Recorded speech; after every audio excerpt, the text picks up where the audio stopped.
Seems a bit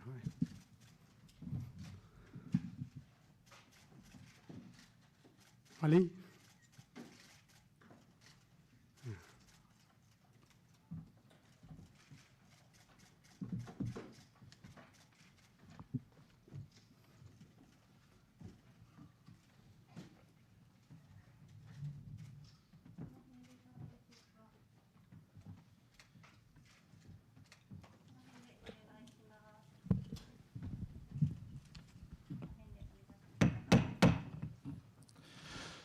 Good afternoon, ladies and gentlemen, in this room and online. I am Khaldoun Azari, former FCCJ president, and I am honored to welcome our guest speaker today, His Excellency Mr. Surangel Wibbs Jr., the president of Palau. The image we usually have when we hear Pacific Island is a paradise for an escape to the beauty of palm trees, white sand, beaches, and heavenly blue sky. And all of this is true for Palau, a beautiful Pacific island nation of 340 islands and a population of about 20,000 people. Until recently, and like many other nations, the Republic of Palau has faced environmental challenges. One of them is the rising sea levels. But at present, a new concern for Palau is the planned water release from the Fukushima Daiichi nuclear power plant this summer. And this will be pumped into the Pacific Ocean. Japan stress it can remove all the harmful radioactive substance except the safe, neutrally occurring tritium. Palau President, His Excellency Mr. Surangel Wibbs Jr., elected in 2021, is at present on an official visit to Japan, inspected Fukushima Daiichi nuclear plant, and tasted local food according to reports. And he will talk today about the outcome of this trip and his meeting with Prime Minister Fumio Kishida. Without further ado, please welcome Palau President, His Excellency Mr. Surangel Wibbs.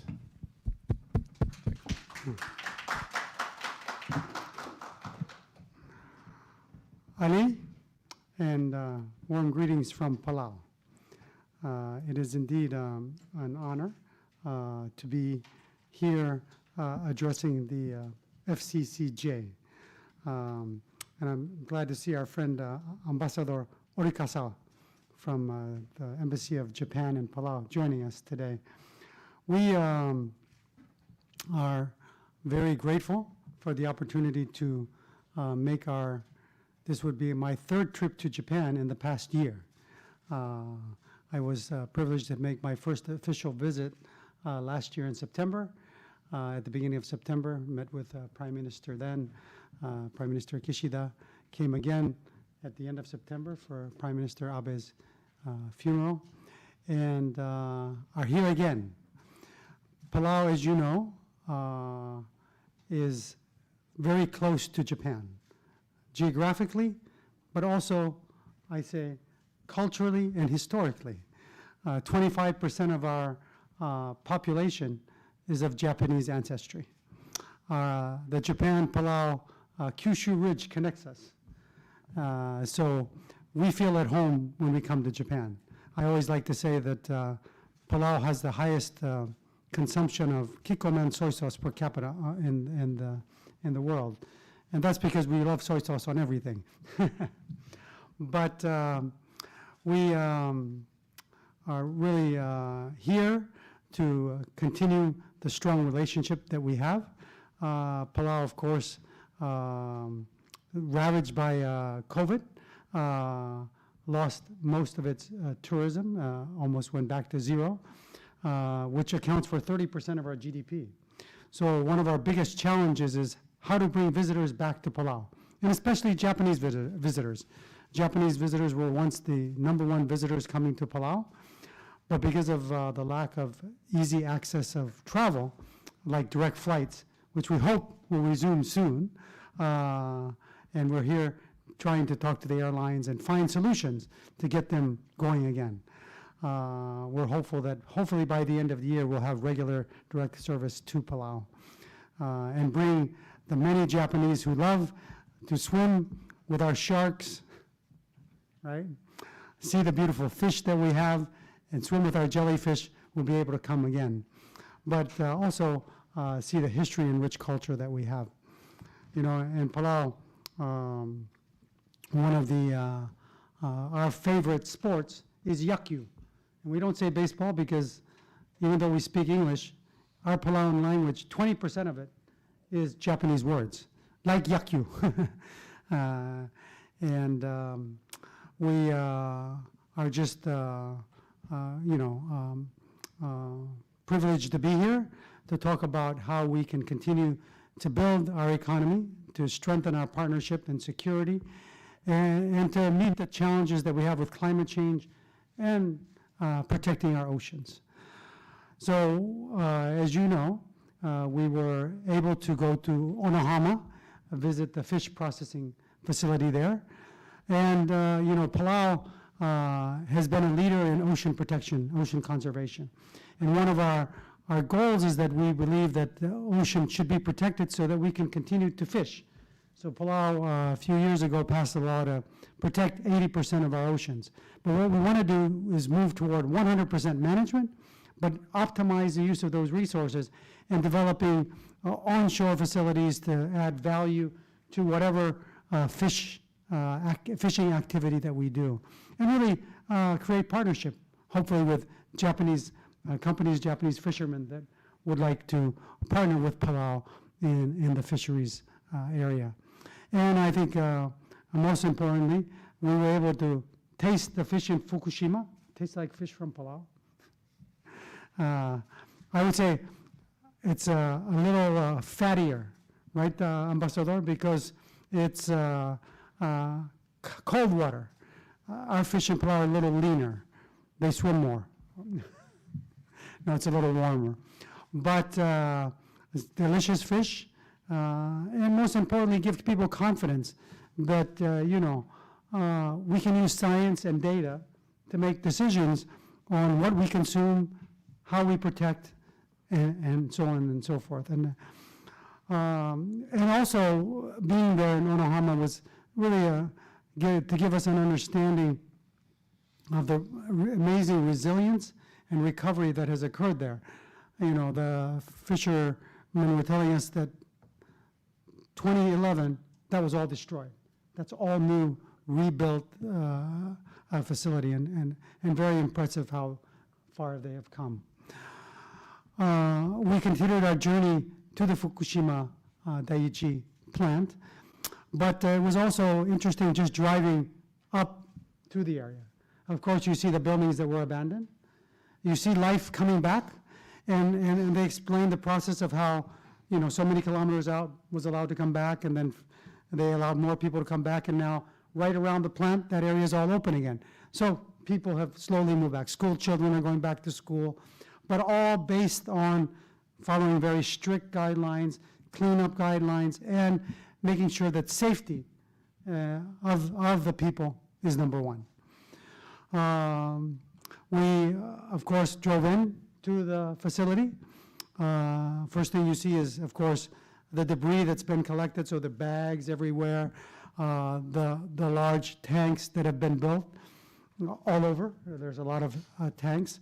And then we went into the main office complex, and it's, we didn't realize how many people are working there.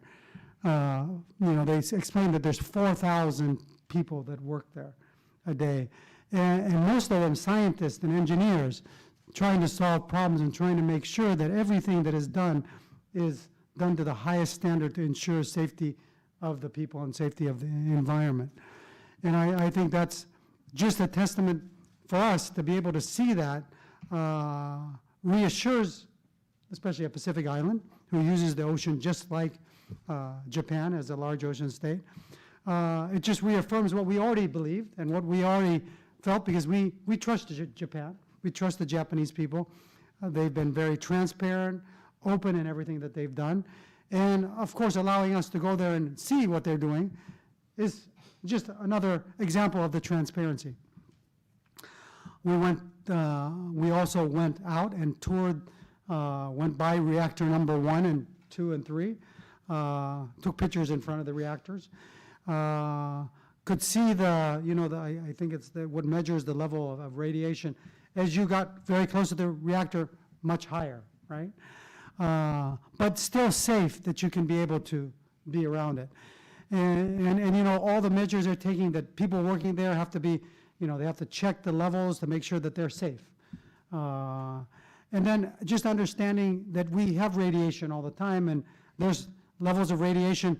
I probably get more radiation from flights flying over here than from what we are exposed to at Fukushima. So, it's just, that's the reality, and sometimes I think it's the misunderstanding and misinterpretation of events. But then understanding the testing that's going on now, and will continue if they release the water, how they're going to monitor and look at those levels. And then understanding that the levels that they will release it at will be much lower than what is safe for drinking water standards, how they're taking all the chemicals out, except for the tritium, which is naturally occurring. And those levels that will be released will be below what is safe for drinking water, and much lower, if not when it is finally released in the ocean, almost at the same level of what is naturally in the ocean.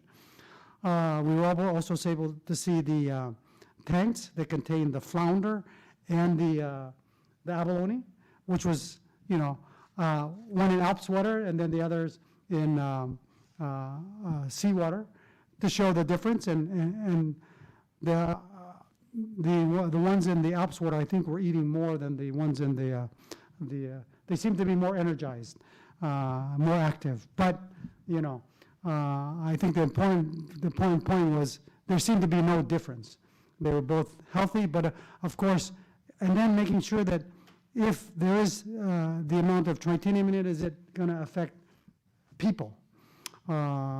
So for us as members from the executive branch, I'm the president, and members of our parliament that were with us, and the Council of Chiefs, traditional leaders, it gave us an opportunity to see firsthand, to verify really what we already believe or confirm, and really build confidence and trust. And I think all relationships should be based on trust, and really these trips and these visits to Japan are just reaffirm and strengthen that relationship that we already have. And being able to be there and learn and verify, well, not verify, but most importantly, understand, helps us explain back to our people. And, I encourage other leaders to come and see for themselves, because I think it's important as leaders that when we are taking positions or discussing issues, we should know and be informed. One of the things as a Pacific island that we're most concerned about is climate change. And one of the things that I observed while we were in Iwaki passing the port was the amount of coal that I saw. And coal means to us as Pacific Islands, sea level is going to continue to rise. And so it's so important for us to understand the need for nuclear energy. If we want to solve the climate crisis, we have to solve the energy problem. And part of solving the energy problem is we have to use nuclear power.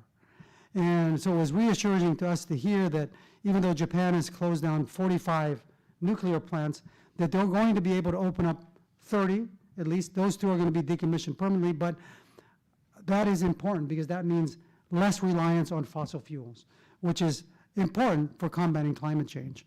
So to me, what being done in Daiichi is important for us to all learn from, how to do it better, and be a way that we can embrace the use of nuclear energy safely, and at the same time help us in our efforts to combat against climate change. So that's at least what I was able to observe the last few days, and of course the opportunity to meet with Prime Minister Kishida yesterday was a tremendous opportunity to just re-engage, have dialogue, talk about global issues, the issues in Palau and of course Japan, and how we can continue to collaborate, cooperate really promote a free and open Indo-Pacific, to develop our economies and security so that we all promote peace and prosperity, but at the same time work to a world where we all win. And I know one of the things that Palau gets caught in the crossfires of is our location. We are strategically located. We're off the coast of the Philippines and Indonesia, westernmost Pacific. Of course, the United States is building a radar site in Palau. There's U.S. military activity. We have a compact with the United States, a special relationship with the United States, but we believe that we promote peace through strength. And we need to be prepared. We need to be promote deterrence, presence through deterrence through presence. And thank you for the opportunity. Thank you for the opportunity to share. And of course, we're open for questions. Thank you. Thank you, Mr. President. We start our Q&A session.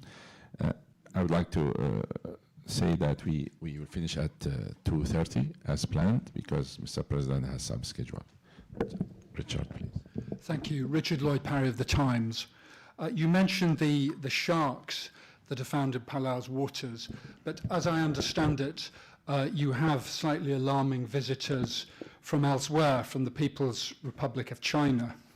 And I wondered if you could talk about Palau's relationship with China and the Chinese activity that you've been seeing in your waters. You've talked in the past about Chinese bullying. What kind of activity have you been seeing recently?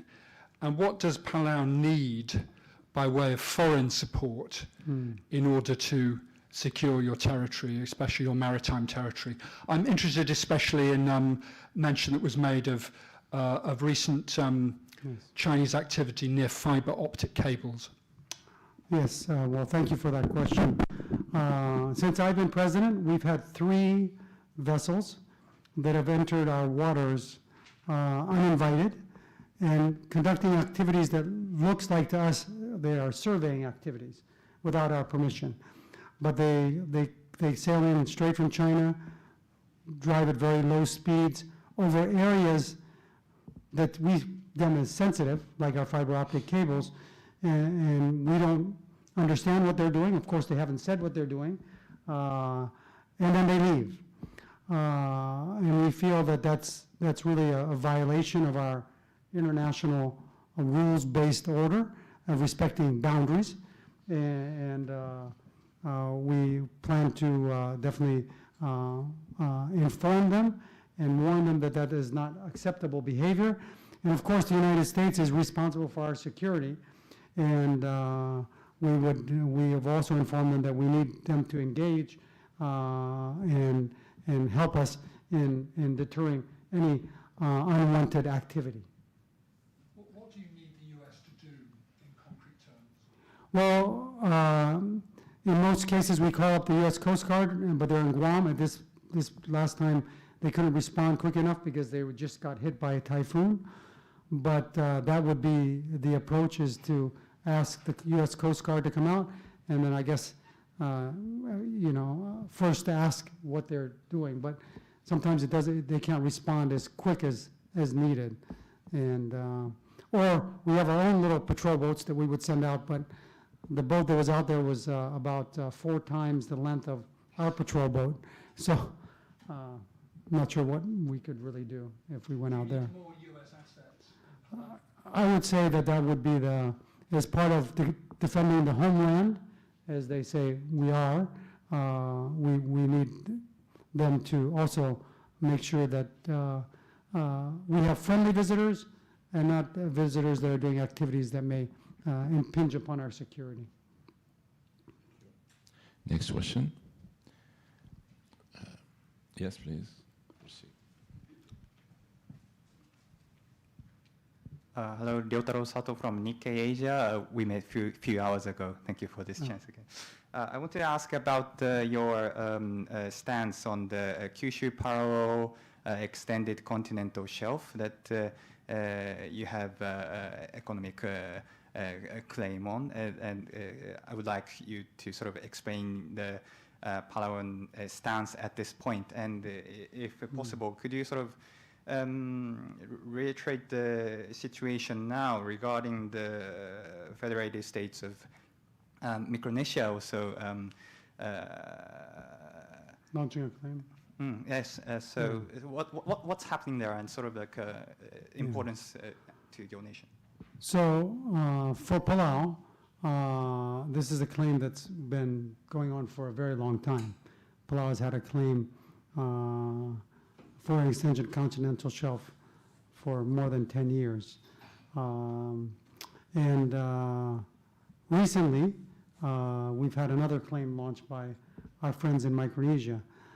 But what we also have observed is Chinese vessels continue reversing it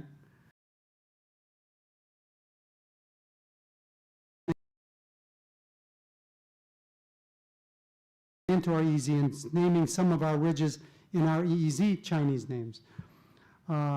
So what we've seen on the international level is that, you know, our claim is going to be heard soon, but most recently that body is chaired by a Chinese diplomat who has opposed our claim from the beginning, which is not really an objective position to be in. And Palau, of course, has launched its complaint that we need objective people reviewing these claims and not individuals who have other interest. You know, Micronesia is our brother, and I'm sure we can talk to them about their claim. But the reality is this has been a long established claim, and everybody calls it the Kyushu Palau Ridge for a reason, because it's been there. And I mean, we hope that the world and through the rules-based orders that we have, our claims and our territories will be respected. Yeah. Do you have a sort of like a different stance with Japan on this issue? Japan and Palau are very much aligned. We agree that we share the one ridge. Yeah.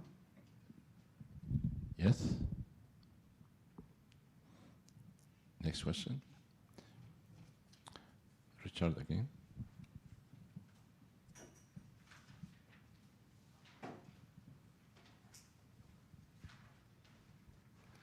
Thank you. One of the notable things about Palau is that it continues to recognize Taiwan rather than mainland China diplomatically, which puts you in an unusual and I'm sure an interesting position. The government of the People's Republic of China makes vigorous and sometimes aggressive efforts to win countries round to recognizing it rather than Taipei. And I wondered if you could share with us some of the tactics that you face. I mean, I'm only guessing, but I imagine that as well as pressure, there are also inducements that are offered directly or indirectly. Could you tell us about those? Well, I mentioned at the beginning, tourism from Japan before 2015 was the largest market that we had. In a matter of a couple of years, Chinese tourism to Palau went from 0 to 70% of market share. At one point, the hotel rooms in Palau were being booked 3 months in advance. And coconut crabs are selling for $800 because there were so many Chinese tourists in Palau, which if you're a Palauan, that's a boat owner or a fisherman or a hotel or a house owner, you see the opportunity by the Chinese market and how big and how vast it could be. The Chinese ambassador in Pohnpei once told me, he said, this was when before I became president, if you denounce your relationship with Taiwan and become accept China, the sky is the limit with economic opportunity. Why hold back? You know, and of course that is a message that rings. If somebody needs to feed his family, what do you think they're hearing? They see those opportunities. So one of the things that, you know, our administration has made very clear is that, you know, we're enemies to none, friends to all, and as long as we're friends of Taiwan and we accept anybody to be our friend. But that friend cannot tell us you can't be somebody else's friend, because that's not a friend. A friend accepts you as who you are, and you're a friend. So China said, well, if you don't accept our terms of denouncing Taiwan and stop your illegal activities, then of course we can't help you. Can't send tourists. So those tourists, you know, peaked at almost 70% of our market share, and then they dropped soon after Palau didn't change diplomatic relations. But they're continuing again. We've restarted, even though we're only at 30% of the tourists that we had pre-COVID. The Chinese have started sending tourists again to Palau. And our people in Palau are so happy that they're back again, because the boats are running, the rooms are being filled up. And that's why I've been working so hard with our allies. I'm here in Japan, again, saying, how can we get direct flights? You know, can it be Air Niugini flying from Palau to Japan? Can it be China Airlines flying through from Taiwan to Japan and going to Palau? Or can it be Jeju from Korea to Japan to Palau? Or ideally, let's have a Japanese carrier like ANA or JAL, or let's start the direct service. Let's diversify the economy so that we're not so dependent on one type of tourist. Taiwan was really the first to start bubble tourism during COVID. We have direct flights from them. They're full already. We want more flights because we need our tourism to come back. It's an important component of our economy. And, you know, it is, you know, it's hard to say no when you need tourists, right? And you need to pay for your bills, and you need to keep the economy going.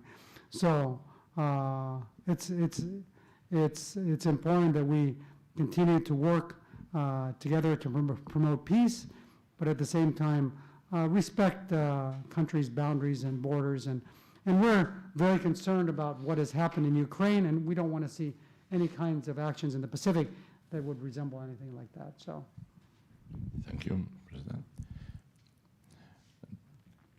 Yes, please. And next. Thank you. I'm Jun Katsi from Kyoto News. My question is about the release of the water from Fukushima Daiichi nuclear power plant. So you said you trust Japanese government, but neighboring countries like China and South Korea have expressed concern about the release. So you said other leaders should come to and see what is happening there. So what does Japanese government need to do to persuade them or to ease their concerns about the release? well, you know, I think we should be consistent in what we do. If you read what's being released at their nuclear power plants now, both in Korea and in China, the levels of what they're releasing is much higher than what the ALPS water would be releasing. So we have to be honest, and we have to talk about real data and real issues. And the levels that they're releasing are safe levels. So even though they're much higher than what the ALPS water would be, they're still safe. And so I think instead of throwing dirt on each other, because that's not helpful, because for me, we need nuclear energy. Let's try to make sure that we do it in the safest way possible. We've learned from past history of accidents and things that have happened. Let's prevent those from happening again, and let's make sure that whatever we do, the ocean resources, our environment is protected. Yeah.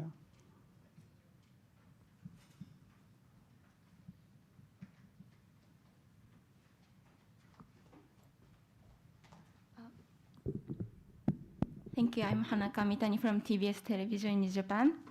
And about water release, in some countries, the leaders trust Japanese government, as you said, but there are some people in their countries who are against the water release. So how do people in Palau think about that? We're a democratic country, just like every other country. So yes, even in our small country, we've had some protest. And some people disagree with our government's position. But you know, that's why it's also important for us to be educated, to understand data, to see for ourselves, so that we can help our people understand.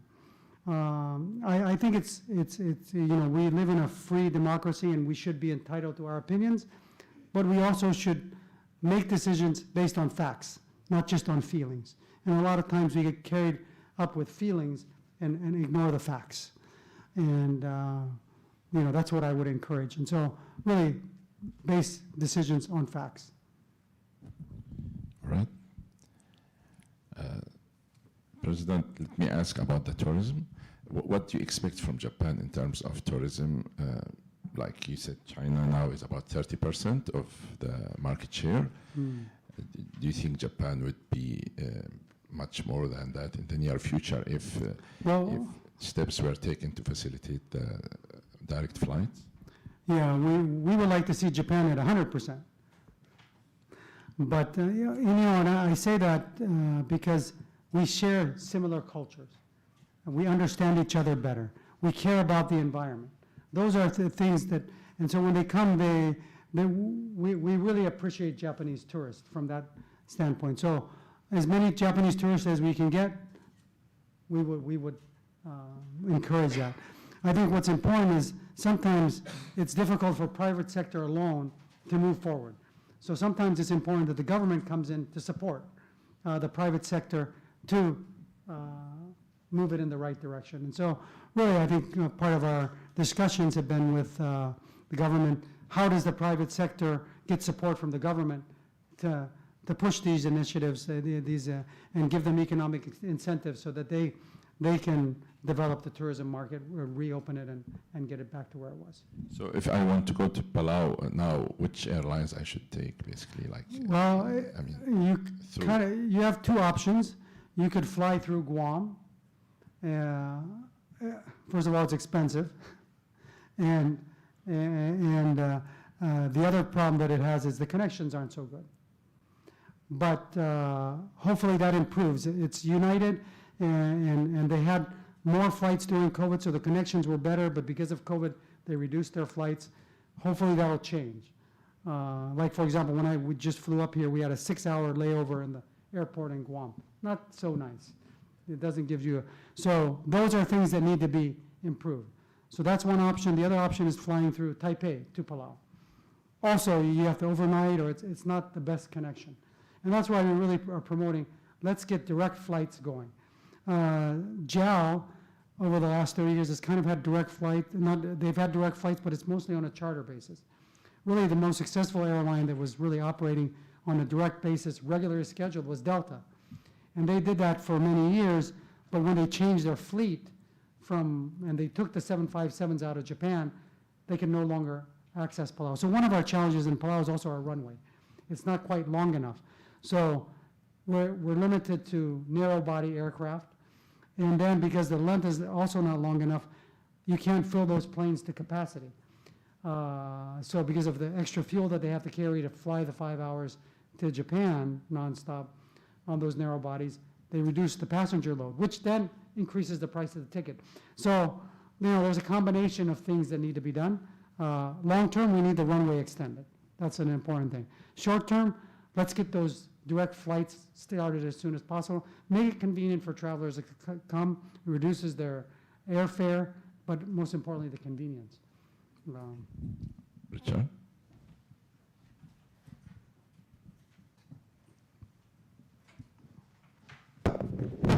Thank you. I don't want to hog the questions, but I can keep going if no one else has a question.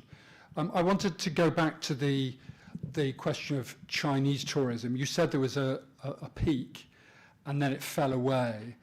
I mean, tourism can fall for various reasons, but is there any doubt that that was a punishment for Palau's diplomatic position on Taiwan? It was, in a way, economic sanctions. Very much so. What happened after 2015 at the peak in 2016 is Palau was being promoted by travel agents in China, so that's why there was the influx of tourists. After that point, it was completely banned from being promoted. So you could not, Palau didn't exist as a destination or a country on any Chinese website. It was gone. And so they were, of course, getting through Macau to get to Palau, and then through Korea and Taiwan and other ways. But it was basically word of mouth, or kind of, they did not know about it. It wasn't a place that they was easily advertised or promoted. So, yes. And so that number dropped by 50%.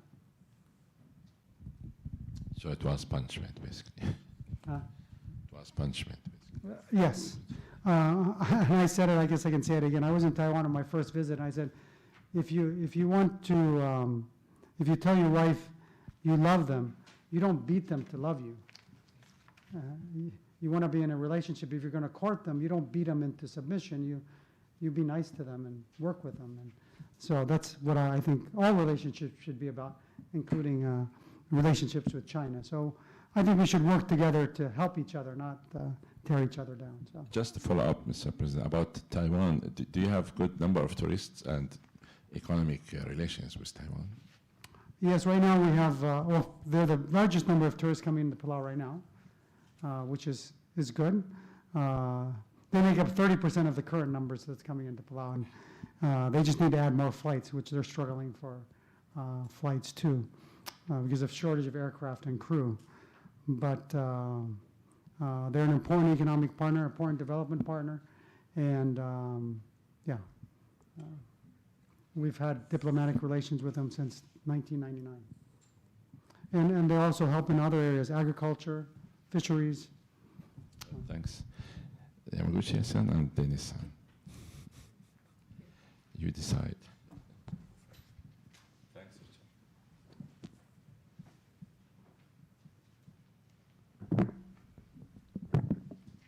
Thank you for this opportunity. I'm Maria Yamaguchi from the AP, and I have two questions. One is about the planned release of the treated water from Fukushima.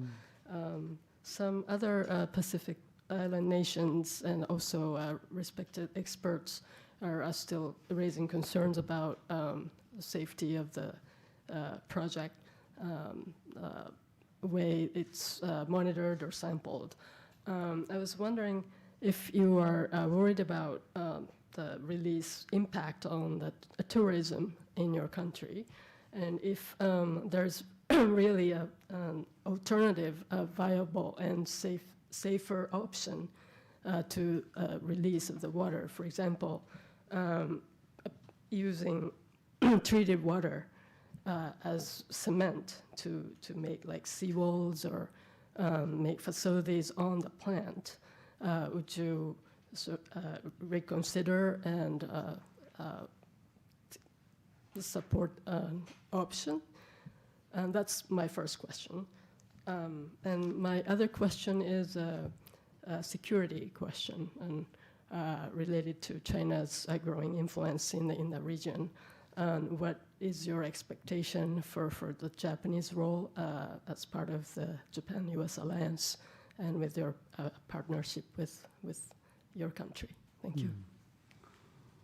So I'm going to just share what I understood as the amount of water that needs to be released today. And that was something like 500 tons of water a day would be released, if I'm not mistaken. And if it's 500 tons of water, I mean, you can only build so many seawalls. The reality is water is going to continue to go in there for the next 30 years, and it needs to be treated and needs to come out.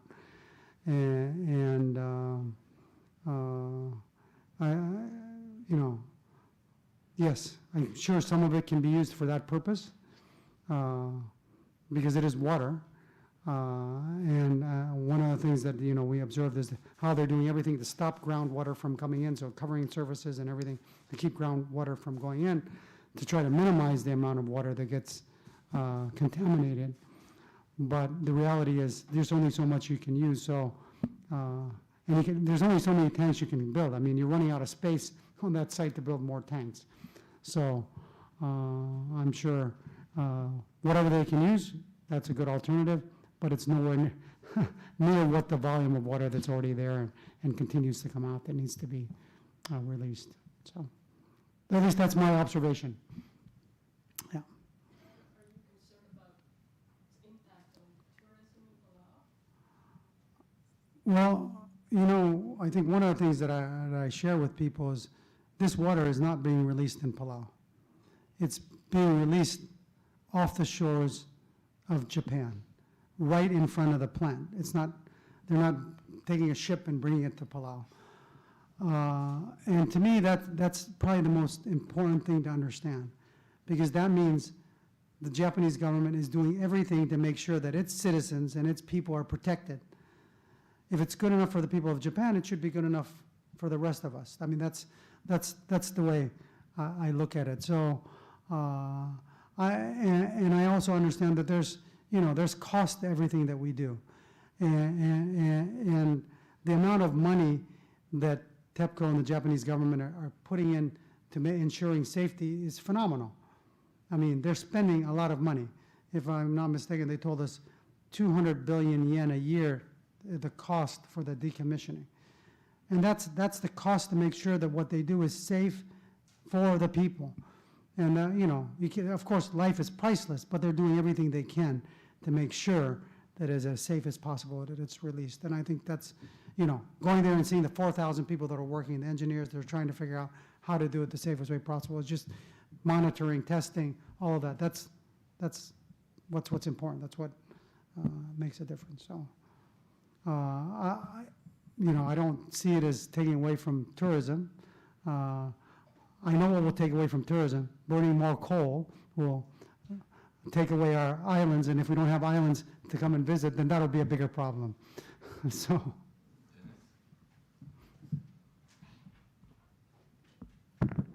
Dennis, excuse me. Dennis Normile of Science magazine.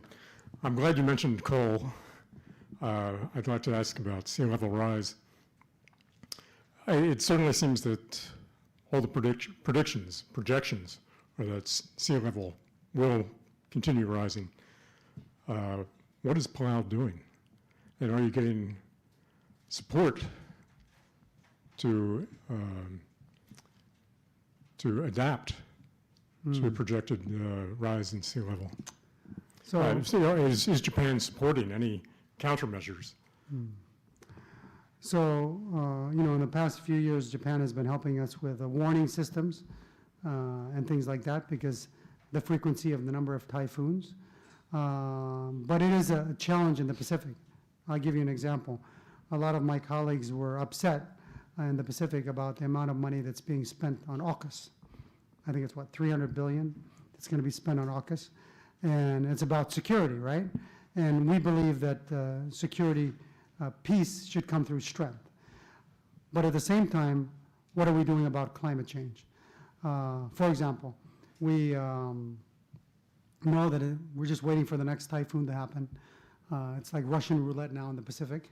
Hits Guam, we're waiting for when it's going to happen to us. A few years ago, it came to one of our islands. It wiped out every home and the school. Japanese government came and helped us rebuild the school. We are very much appreciative of that. The 40 homes that were destroyed, Taiwan came and helped us rebuild those homes. But we have a hospital, for example, that's near the sea. During one of the typhoons about 2 years ago, I was driving around because I was just concerned about the wind, because it just has to do with if it changes to a certain angle, we were going to get a storm surge, and then our hospital, which is on the first floor, would be totally flooded. So those are real challenges, and then we'd be out of a hospital totally. And so those are things that we have to think about, moving them to higher ground, relocating schools, building communities on higher ground. And then But the other thing that we look at is, let's not use that as an excuse that we can go to higher ground not to change our behavior, right? Because we should do everything we can. We have an island that's to our south that in 1980 when I visited it, the whole island has shrunk by 2/3. And the turtles are running out of places to lay their eggs, right? The people that live there are mostly relocated. Why should we allow that to happen when we, as the people of citizens of the planet, can make a difference by burning less coal, by driving more fuel-efficient cars, or making decisions every day, being a vegetarian? I mean, these are things that if we make those decisions, we reduce our emissions and we help each other. And so we need to act, of course, mitigate, adapt, but at the same time take action. So one of the things that we know in Palau is we're a large consumer of carbon too, because our power plants run on diesel. We need to promote renewable energy. Just this last month, we opened up a new solar plant that'll cover 20% of our energy needs. But we want to go to 100%. We want to partner. We want partners that can help us do that. And I think there's opportunities in islands, because the cost of fuel is so expensive to get there anyway. We can actually reduce energy cost and save the planet at the same time. So it's finding those opportunities for everyone to win that I think can really make a difference. So it's about getting everybody to work together. And I like to say we're stronger together and making the right choices every day. Thank you. Mr. President, I would like to ask you about your participation, if confirmed, in the UAE COP28. Are you participating there? We heard that some Pacific islands are not going to Abu Dhabi to participate, or Dubai to participate there. You see, that's where I also have a differing opinion. I was in Abu Dhabi during Sustainability Week. Al-Jabbar was announced as the president of COP, and we support that nomination. They said, why is an oil boss now heading COP? And I think if you don't solve the energy problem, how are you going to solve the climate problem? So we need energy people, part of the conversation, part of finding the solutions to our energy problems. And so we need them at the table. I know some people think it's like sleeping with the enemy. No, that's not what we're doing. We're working to solve the challenges that we all have. And I think, once again, it's, I think, lack of understanding about looking at the whole problem and how we address it and how we work together. Abu Dhabi is trying everything from making sure that they transition as much as they can to solar. They have incredible solar programs. They're also building nuclear power plants. They're trying to transition just like the rest of the world. And then not only that, they're willing to invest in other countries in renewable energy projects. So that's being responsible, and we need them to do more of that. We know that we can't just turn off the switch tomorrow and say we're not going to be using oil. So it's not the oil producer's fault, it's the oil consumer's fault. If you want to complain about the oil, you got to stop using it. Now, it's not the guy producing it, it's the problem, it's the guy using it, right? So we need to work together. And I think as a producer, being willing to say, these are other options that are out there, and we're willing to support them, whether it's producing green hydrogen or other options, that's an important partner to have. So you're participating there? Oh, we're participating, yes. Thank you. Last question, please. Oh, sure. Akondo from Kodansha. My question is very simple. And is it possible or impossible in the future that diplomatic relationship between Palau and Taiwan will change to mainland China? Thank you.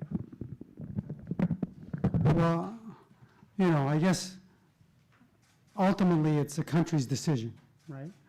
And countries can change positions. But I have to say that Palau and Taiwan have a strong and deep relationship, And there's no doubt in my mind that we will continue to be a strong ally and a friend of Taiwan. As president, that's one of the responsibilities the president has, is deciding. And I've been very clear that as long as I'm president, I'm not changing. But we don't know who's the next president and what their position will be. But for now, the majority of the people in Palau trust and they value the partnership and relationship we have with China, and we'll continue, with Taiwan, and we'll continue to do so. Thank you very much for your insights, Mr. President. I would like to offer you a 1-year honorary membership into our club. Please, when you visit Japan again, please come and visit us again and give us the same interesting and eloquent talk. Well, thank you. I know that we'll probably be coming back for Palm next year. So, but if I come back before then, yes, absolutely. Thank you most importantly for the wonderful questions and really the opportunity for us to share a little bit about Palau. I always like to share about Palau, and please come and visit us in Palau. We can have this press conference in Palau. That would be even better. Or we can have some media conference. Sure. We organize press tours here in the press club, usually locally, but now we will think seriously about international visit. Well, you think of Palau as just, part of Japan. We're connected on this ridge. So I'm sure you can justify it in your budget that, we're just going to go visit It's Palau. okay. We are very rich, basically, in terms of information. Thank you very much. Thank you. Thank you.